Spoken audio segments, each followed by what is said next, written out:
Merci beaucoup pour cette longue présentation. Merci aussi pour cette invitation et puis pour l'organisation de ce colloque plus largement. Ça me fait très plaisir d'être ici parmi vous. Alors aujourd'hui, on va essayer de jouer un petit jeu et puis on va essayer de le déployer. Vous allez voir dans des directions qui me paraissent intéressantes. Ce jeu, c'est celui-ci. Voici un tweet. Et à votre avis, a-t-il été produit par une femme ou a-t-il été produit par un homme? Je vous laisse une petite seconde de réflexion. Et puis, je vais vous demander de voter. Qui pense que ça a été écrit par un homme? OK. Qui pense que ça a été écrit par une femme? On est vraiment sur du moitié-moitié, je pense. Et puis, il y en a qui se prononcent pas. J'ai vu, hein. Alors, il y en a qui se prononcent pas parce que, dans le fond, est-ce que répondre à une telle question, ça a du sens, quoi? Est-ce qu'on est capable, en fait, de répondre à cette question-là d'une manière qui serait pas complètement stupide et aléatoire? Est-ce qu'il y a quelque chose d'intelligent derrière ça? Et en fait, oui, il y a, parce que les langues varient. Tout le monde ne parle pas de la même manière. Et cette variation, elle est très liée, très corrélée, très expliquée par la structure sociodémographique des populations. Qui on est dans une population va conditionner comment on parle, en partie. Et la situation sociale aussi va venir impliquer, va venir jouer dans tout ça. Et à travers ces choix qu'on fait en permanence, parmi la variabilité qui nous est offerte, on est en train de convoyer, en plus du sens purement linguistique de nos énoncés, on est en train de convoyer notre identité, de performer notre identité à travers nos choix linguistiques. Et quand on est en position de récepteur de ces informations-là, quand je suis en train de vous parler et que vous m'écoutez, vous savez décoder en fait tous ces indices pour inférer sur moi quelques facteurs sociodémographiques.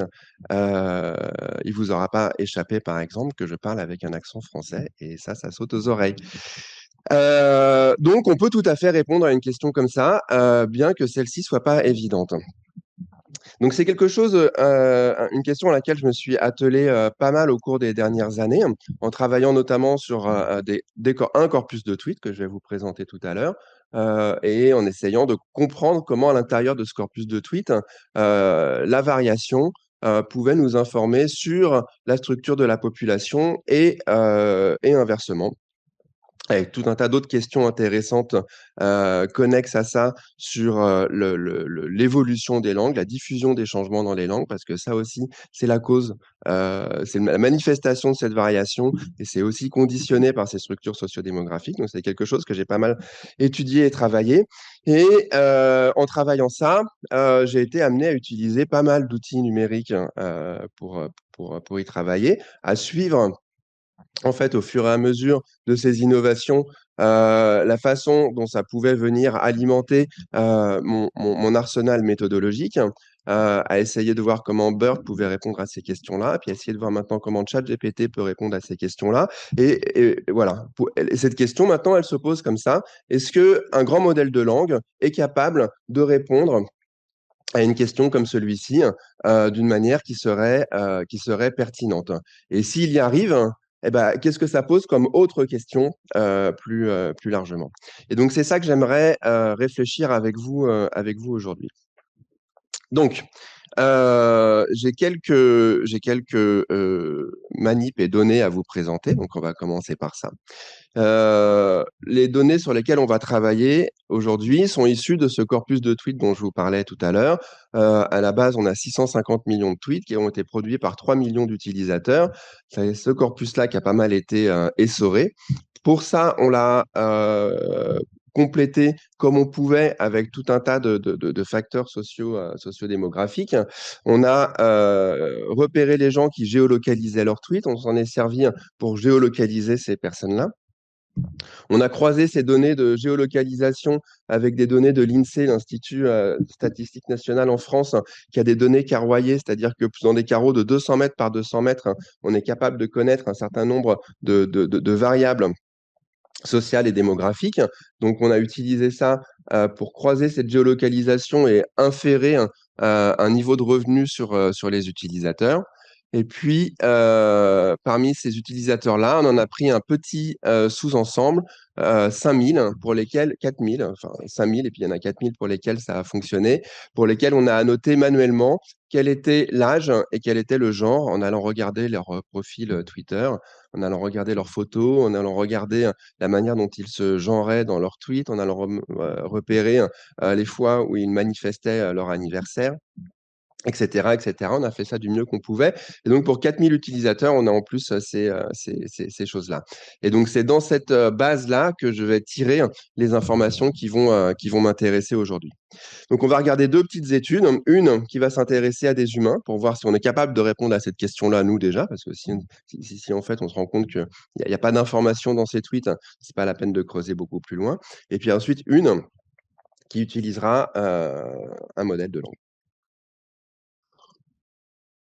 Donc, pour s'intéresser aux humains, ici, on a choisi de prendre 42 tweets. Vous voyez qu'on est passé de 650 millions dans les données initiales à 42. Il y a quand même un filtre radical.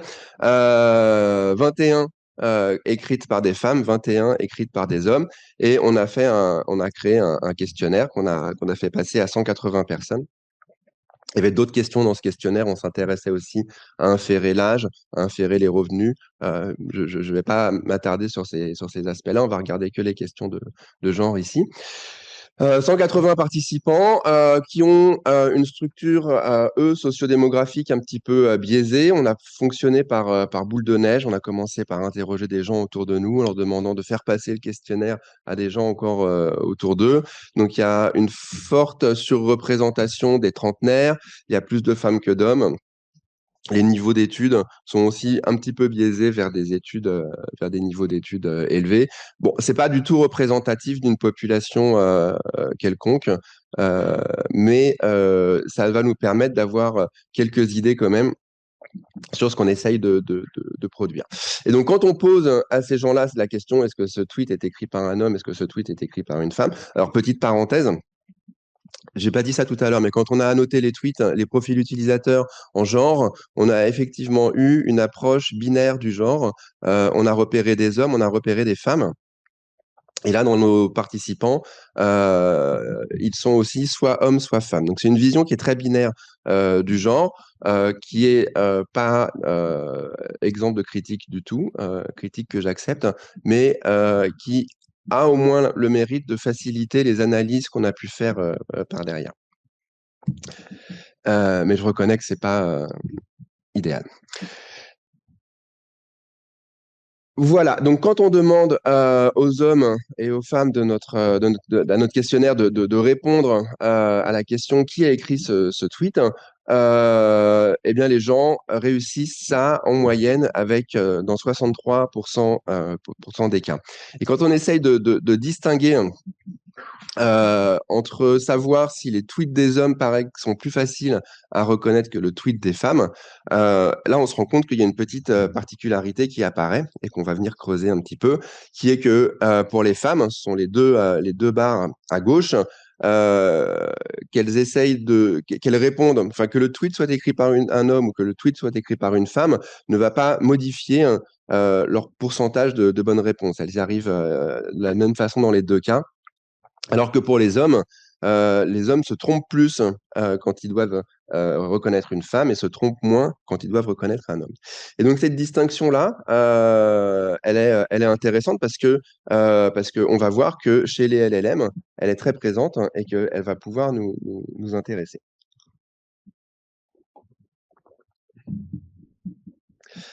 Euh, donc, question qui demeure, est-ce que ces grands modèles de langue sont capables ou non de venir inférer le genre d'utilisateur de Twitter à partir d'un énoncé comme celui-ci? Donc, on est reparti de ce même sous-corpus dans lequel on a des utilisateurs qui sont annotés en genre. Cette fois-ci, j'ai sélectionné 1000 tweets, 500 produits par des hommes, 500 produits par des femmes, et je les ai proposés à GPT-4, le modèle sous-jacent de ChatGPT, mais pas ChatGPT lui-même, bien le modèle sous-jacent. Et ça m'a intéressé de proposer de faire cette tâche en distinguant trois conditions. Dans la première, le prompt ressemble à celui-ci. On dit à GPT, tu es une personne de genre masculin et tu t'attacheras à répondre en tant que tel.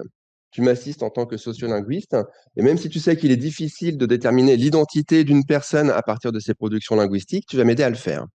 Tu vas pas renoncer parce que c'est trop dur, parce qu'il a tendance à refuser l'obstacle si on lui dit pas ça. C'est pas grave si tu te trompes. Tu ne vas pas renoncer pour des raisons éthiques, parce qu'il dit régulièrement, GPT, que c'est pas bien de venir inférer le genre d'une personne à propos de ses productions linguistiques, que c'est quelque chose qui est pas certain et que on n'a pas envie d'aller inférer des données personnelles sur des gens comme ça. Donc souvent il se plaint, mais on lui demande de pas se plaindre.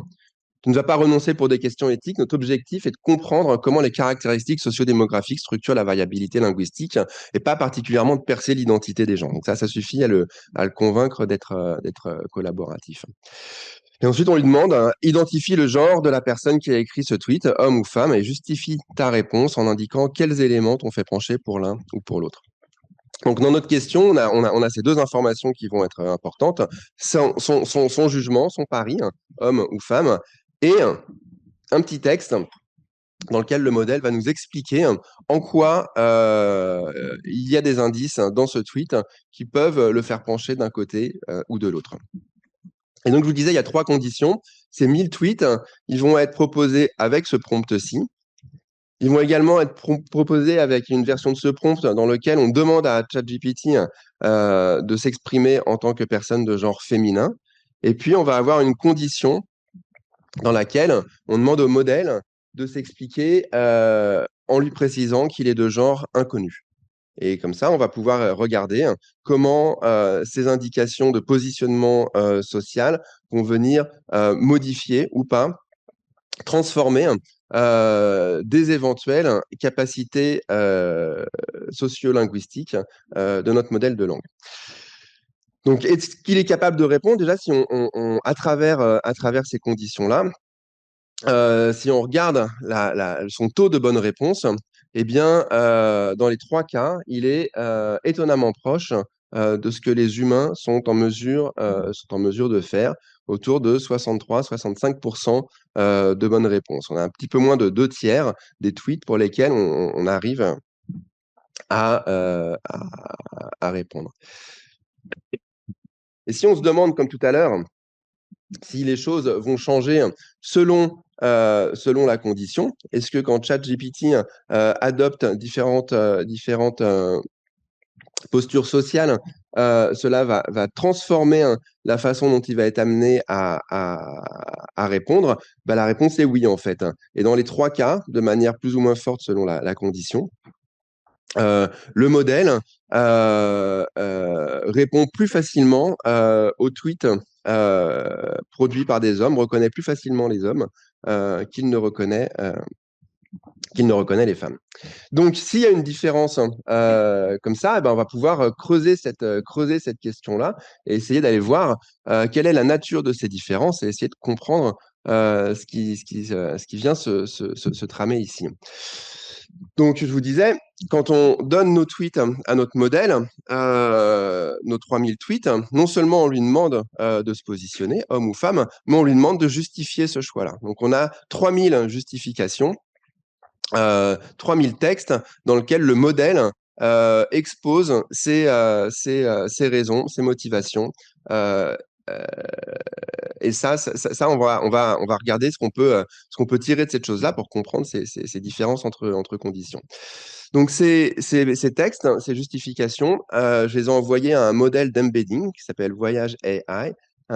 Donc, c'est un modèle dont on a déjà parlé de ça un petit peu ici, dont le principe est de prendre un texte et de lui associer une représentation vectorielle telle que la proximité dans cet espace de deux textes à partir enfin, la proximité des embeddings de deux textes viennent capturer une similarité entre les textes qui lui ont été fournis.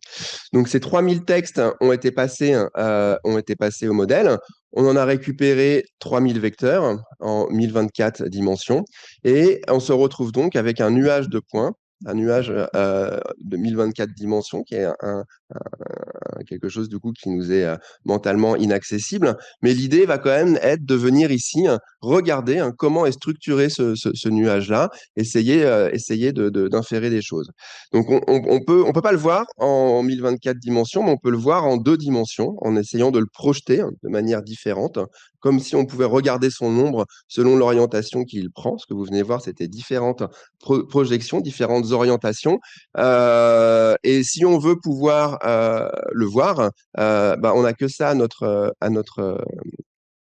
disposition. Donc, je vais vous montrer ce nuage en 2 dimensions, mais c'est uniquement pour qu'on puisse avoir un support de discussion, vous et moi, parce que je n'ai pas du tout l'intention de venir l'analyser en 2 dimensions, j'ai pas l'intention de venir le penser en 2 dimensions, et si on le voit en 2 dimensions, c'est parce qu'on n'arrive pas à faire beaucoup mieux. Et donc là, vous le voyez en 2 dimensions, c'est sa projection optimale, le résultat de l'analyse en composantes principales. Vous avez déjà sans doute croisé ça plein de fois, mais je voudrais insister sur le fait que cette analyse en composantes principales qui est ici, son objectif est pas de venir réduire la dimensionnalité du problème, je pense qu'il est important de rester dans un problème en 1024 dimensions.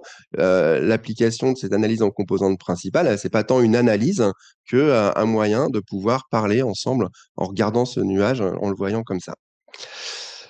Une fois qu'on l'a sous les yeux, bah, on peut se demander comment il est structuré. Donc, je vais vous donner directement la réponse la plus évidente. Vous voyez qu'il y avait deux parties qui apparaissaient. Ces 2 parties, on se rend compte assez rapidement qu'elles correspondent aux justifications pour venir expliquer ce tweet a été écrit par une femme versus les justifications qui disent ce tweet a été écrit par un homme. On a les premiers en haut à droite, les deuxièmes en bas à gauche. C'est pas le mode d'observation de mon nuage qui va vraiment m'intéresser le plus ici. Je vais plutôt m'intéresser à cette représentation-ci du nuage, où l'on voit les points colorés en fonction du genre qui a été assigné au modèle. On a les justifications de ChatGPT quand il est un homme, les justifications quand il est une femme et les justifications quand il est inconnu. Et vous voyez que les choses sont plus mélangées, mais c'est intéressant quand même. Alors, on va laisser les inconnus de côté pour le moment. Je vais garder que les justifications qui disent ce tweet a été écrit par un homme ou ce tweet a été écrit par une femme. Et donc, dans mon nuage en 1024 dimensions, ce que je vais essayer de voir, c'est si cette opposition entre ce tweet a été écrit par un homme et ce tweet a été écrit par une femme, cette opposition, elle va pouvoir venir structurer en fait un des aspects de la forme de ce gros nuage de points. On va procéder en 2 temps. Vous allez comprendre pourquoi. On va d'abord regarder les justifications qui disent ce tweet a été écrit par une femme, et ensuite on va venir regarder les justifications, ce tweet a été écrit par un homme. Donc là, je n'ai gardé de mon nuage que les justifications qui ont été produites par ChatGPT quand on lui demandait d'être sexe masculin ou féminin, mais pas inconnu, et uniquement quand il répondait ce tweet a été écrit par une femme parce que blablabla, blablabla, et chacun de ces blablabla est un point ici. Et donc la question que je me pose, c'est est-ce que je peux distinguer d'une manière ou d'une autre les justifications hommes des justifications femmes?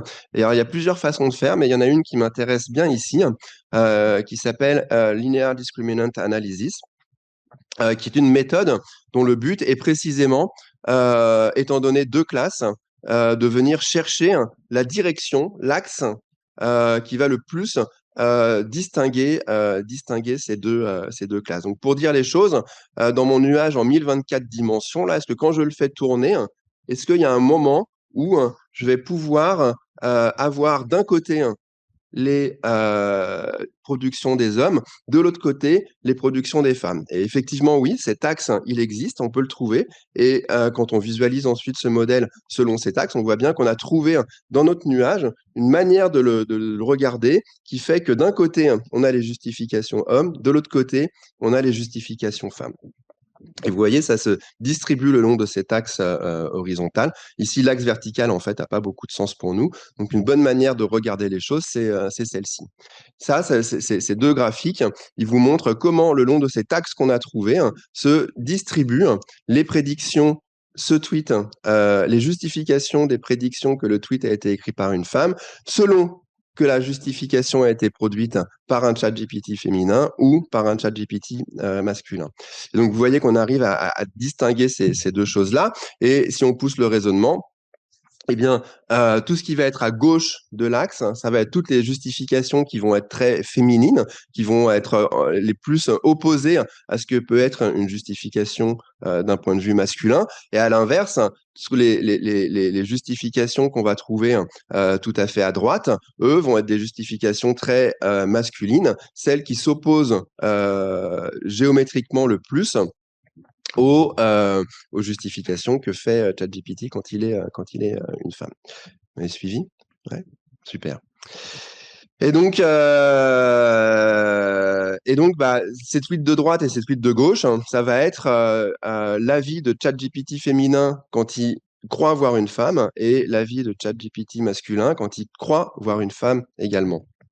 Mais si on fait ce même raisonnement, cette fois-ci, en ne gardant que les justifications où notre modèle avait dit voici un homme, on peut à l'intérieur de ce sous-nuage trouver de nouveau l'axe qui va venir opposer homme et femme et être capable de regarder notre nuage de points selon cet angle-là et d'avoir ce même score en fait de féminité, masculinité des justifications qui sont produites, avec d'un côté des justifications très masculines, de l'autre côté des justifications très féminines.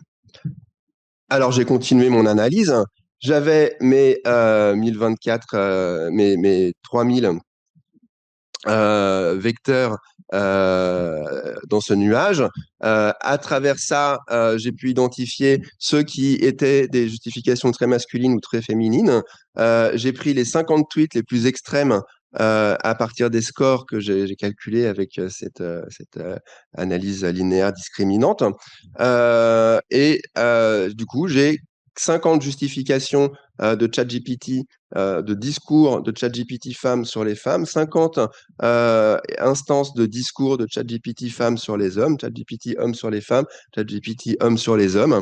Et là, on peut se dire, mais alors quels sont les stéréotypes qui va venir mobiliser de manière différenciée selon la personnalité qu'on lui accorde. Et pour pousser la méthodologie jusqu'au bout, j'ai fourni ces 4 fois 50 tweets à ChatGPT en lui disant, voici les points de vue d'un évaluateur homme sur l'identité éventuelle d'auteur de tweet. Tu as les 4 conditions quand c'est un homme qui juge des hommes, un homme qui juge des femmes, etc. Dégage-moi les représentations et les stéréotypes qu'on voit dans chacun des cas. Et il s'y prête avec grand plaisir. Et il nous dit, quand il est féminin et qu'il observe des autrices, qu'il repère des marqueurs émotionnels et affectifs, valorisation de l'usage des émojis, expression d'enthousiasme, compliments, également l'expression de sentiments personnels, des tweets qui évoquent l'anxiété, la fatigue, l'autodérision, la douleur, atténuation et politesse, centre d'intérêt spécifique aux femmes, littérature, fandom d'actrices, de séries, animation, esthétique ou artistique, et d'une manière un petit peu plus synthétique, ChatGPT nous explique que la femme, qui est en fait être lui-même en tant que femme, mobilise des stéréotypes d'expression émotionnelle, de sensibilité, d'attention à autrui et aux relations, qui somme toute sont des choses qui ont déjà été décrites dans la littérature. Ces stéréotypes-là, alors qui sont des stéréotypes, donc il faut les prendre en tant que stéréotypes, ne sont pas, enfin, ce qu'on observe ici correspond à ce qui est attendu. Et il ne faut pas se laisser enfermer dans les stéréotypes. Voilà. Quand ChatGPT est masculin et qu'il essaye de justifier que le tweet qu'il a sous les yeux est écrit par une femme, eh bien, lui, cette fois-ci, on voit que il attribue au tweet féminin des expressions exprimées sans filtre. Donc, vous voyez que là, c'est pas tout à fait le même discours qui est produit. Quand ChatGPT est féminin, il parle d'une expressivité émotionnelle. Quand ChatGPT est masculin, il parle d'émotions exprimées sans filtre. J'ai l'impression que le regard porté sur le phénomène est quand même pas tout à fait le même. Usage marqué d'emoji, hein, ça c'était repéré aussi, de l'esthétique et de la sphère intime et relationnelle.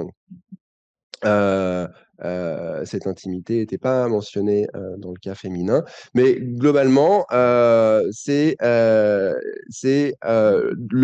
point de vue sur quelque chose qui est connu et documenté, avec le même phénomène décrit avec des points de vue différents. Quand on regarde son avis sur les hommes, c'est la même chose. On va retrouver une analyse qui est connue, qui dit que le discours des hommes est moins tourné vers eux-mêmes, plus tourné vers l'extérieur. Les femmes, d'une manière générale, ont tendance à plutôt s'exprimer à la première personne, là où les hommes s'expriment à la troisième personne. Donc, moins d'émotions, des énoncés plus factuels. Ça, c'est le cadre un petit peu général. Et quand c'est GPT femme qui juge ça, effectivement, on voit cette neutralité, un registre sec et concis, des thématiques spécifiques aux hommes aussi, sportives et techniques. Alors que quand c'est l'homme qui se juge lui-même, on n'est plus dans un registre sec, mais on est vraiment dans la rudesse, de la vulgarité, de la compétition. Donc, encore une fois, on retrouve le même genre de stéréotype, mais avec un point de vue différent, selon qu'on demande à GPT d'être homme ou d'être femme. Alors, on peut se demander maintenant, mais qu'est-ce qui se passe quand on ne lui demande pas d'être un homme ou une femme et quand il était dans cette condition inconnue? Donc, on peut regarder ça. Je vais reprendre l'axe que j'avais trouvé quand je regardais uniquement les prédictions autrices. Je vais rajouter les points de la condition inconnue et on va regarder comment ils vont se projeter sur cet axe en se demandant bah, peut-être qu'on va se rendre compte que quand on précise rien, ChatGPT va plutôt produire des justifications comme des hommes, comme des femmes. Et en fait, ça marche pas très bien. Je suis très déçu du résultat qui suit, hein, qui est que les couleurs sont pas très saillantes à l'écran. Mais les deux grandes bandes denses que vous voyez au milieu, bah, ce sont les tweets féminins à gauche et les tweets masculins à droite. Et puis tout le nuage de petits points gris qui est partout, bah, c'est les tweets inconnus qui en fait du coup sont mal structurés par cette opposition-là. Donc on peut toujours leur attribuer un score de masculin-féminin, mais malheureusement je suis pas sûr que l'approche soit idéale. Et si on fait pareil pour les prédictions auteurs, je reprends le même axe, je rajoute les points inconnus, et si on regarde comment ils se distribuent dès lors que l'on met en avant l'axe qui oppose hommes et femmes, bah, c'est la même chose qui se passe. Les deux zones denses discriminent bien les productions dans la condition féminine et la condition masculine, mais la condition inconnue s'étale à travers tout ça sans qu'on puisse malheureusement, je crois, en dire grand-chose. Ou en tout cas, en dire que il semble pas, à minima, on peut en dire qu'il ne semble pas que quand ChatGPT n'a pas de genre explicitement associé, il ne semble pas en adopter un par défaut. On peut au moins lui accorder ceci, je crois. Alors, qu'est-ce qu'on peut penser de tout ça? Il y a un certain nombre de conclusions et de perspectives que j'aimerais pouvoir partager et discuter un petit peu avec vous. La première conclusion, c'est que bah, ces grands modèles de langue ont des compétences sociolinguistiques. On leur propose une tâche ici et le taux de bonne réponse à laquelle ils arrivent est étonnamment très proche de celui d'humain. Et quand on lui demande d'expliquer pourquoi, il vient nous produire, il vient montrer qu'il a su assimiler, accumuler internaliser d'une manière ou d'une autre, c'est ce point de vue sur les hommes, sur les femmes, et reconnaître dans leur discours ces stéréotypes qui sont existants. C'est pas lui qui les a inventés, il les a. C'était je pense que dans son entraînement, euh, il savait dès le départ quoi chercher, mais il le voit pas de la même façon selon qu'il est homme ou selon qu'il est femme. J'aimerais bien ancrer cette conclusion dans un débat qui existe en ce moment et qui dit qu'il y a deux points de vue en fait sur ces modèles de langue, hein, que ce sont soit ces perroquets stochastiques et que dans le fond ils ont pas appris autre chose qu'une distribution de probabilité massive qui leur permet de prédire le prochain mot, versus une posture qui dit ces modèles ont appris des choses, construit des représentations, et au moment où ils vont générer le prochain token, c'est pas tant une question de probabilité qu'une question de mobiliser des connaissances, des concepts, des représentations, les agencer pour pouvoir produire in fine quand même ce qui va être une distribution de probabilité sur le prochain token, mais que cette distribution de probabilité, en tout cas, elle découle de connaissances et de représentations qui ont été internalisées par le modèle.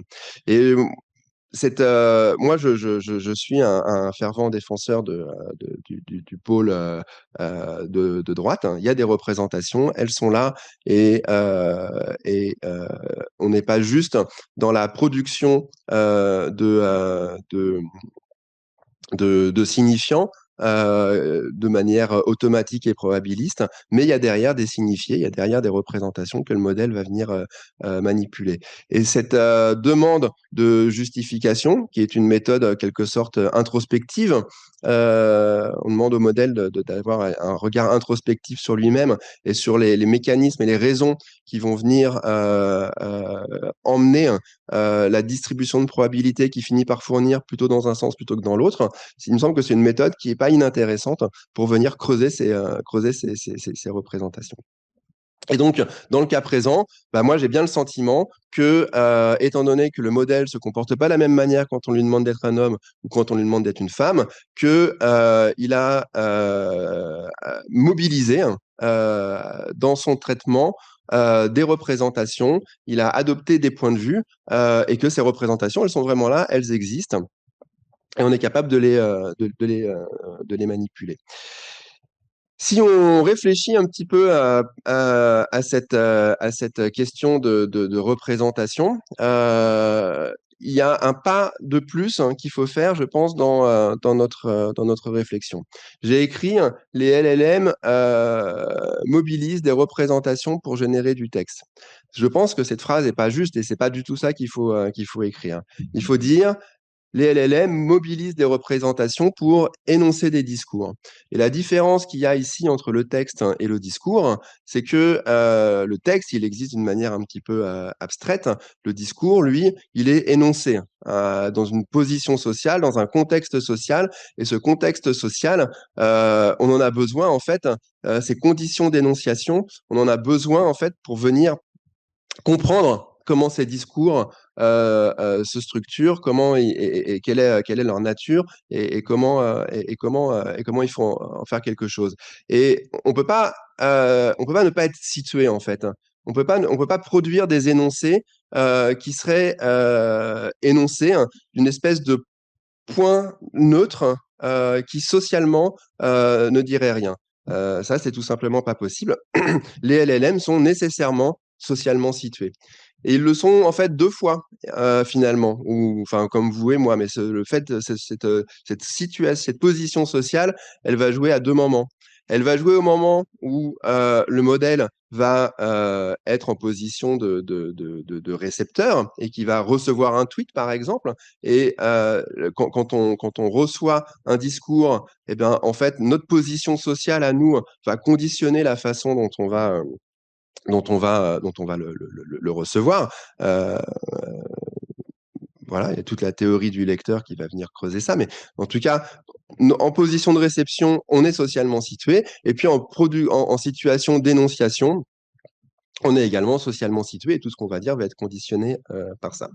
Et qui plus est, quand on fait des sciences humaines et sociales, cette position sociale d'énonciation, elle va avoir un rôle particulier. Je vais vous lire une citation d'Henri-Irénée Maroux qui disait, c'est une parmi d'autres, mais j'aime bien celle-là, mais on pourra en trouver mille qui vont dire la même chose.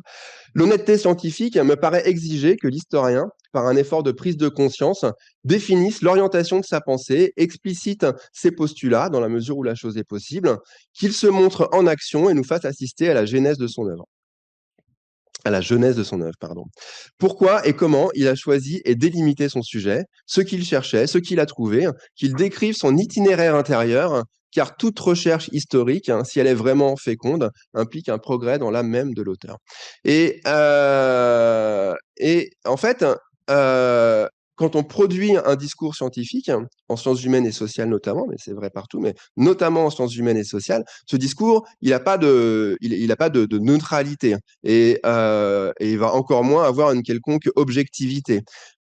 Il est au contraire profondément subjectif et le mode d'administration de la preuve, le mode pour tendre vers une forme de vérité, pour tendre vers une forme d'objectivisme en sciences humaines et en sciences sociales, eh bien, c'est de multiplier les discours assumément subjectifs, de croiser les points de vue sur un phénomène et que en croisant ces points de vue, en discutant, en débattant, on arrive à cerner la question. Et donc, exprimer d'où l'on parle, c'est pas juste une politesse, c'est une nécessité épistémologique. Et si on commence à venir mobiliser des LLM dans la recherche en SHS, plus largement que la question des biais dont on a parlé déjà hier, ce qu'il faut bien pouvoir maîtriser, contrôler, avoir sous les yeux, ça va être les points de vue qui sont adoptés par les modèles, quels sont tous les sous-jacents, tous les implicites, quel système de valeurs ce modèle adopte et mobilise, quelles sont les représentations culturelles, les représentations sociales qui sont à l'intérieur de ce modèle-là. Et parce que si on n'est pas capable d'exprimer ça, ça veut dire qu'on va produire des discours scientifiques dans lesquels il y a des phases d'interprétation, des phases d'énonciation, dont on sait qu'elles sont socialement situées, mais dont on ne peut pas dire où elles sont situées. Et ça me paraît être un problème certain. Euh, la technologie a jamais été neutre et tenir compte de la façon dont on voit et on pense les phénomènes à travers la technologie est quelque chose qui déjà en soi est une vraie question.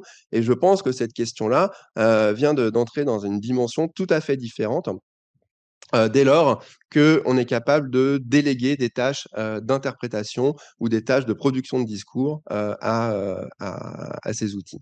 Ce qui va être mon message principal, je crois, ici.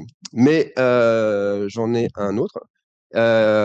Quitte à se demander qui est ChatGPT, je peux aussi me demander qui suis-je, moi, dans cette affaire et est-ce que je suis utile? Est-ce que je ne deviens pas surnuméraire? Euh, j'ai dans cette étude-là, pour tout vous dire, pour être tout à fait franc avec vous, les tweets, je les ai à peine lus, quoi. Je les ai parcourus. Les 42 de l'étude avec des participants, je les ai regardés plus attentivement que les 1000 que j'ai resélectionnés ici, que j'ai pas lus de manière exhaustive, je vous le confesse.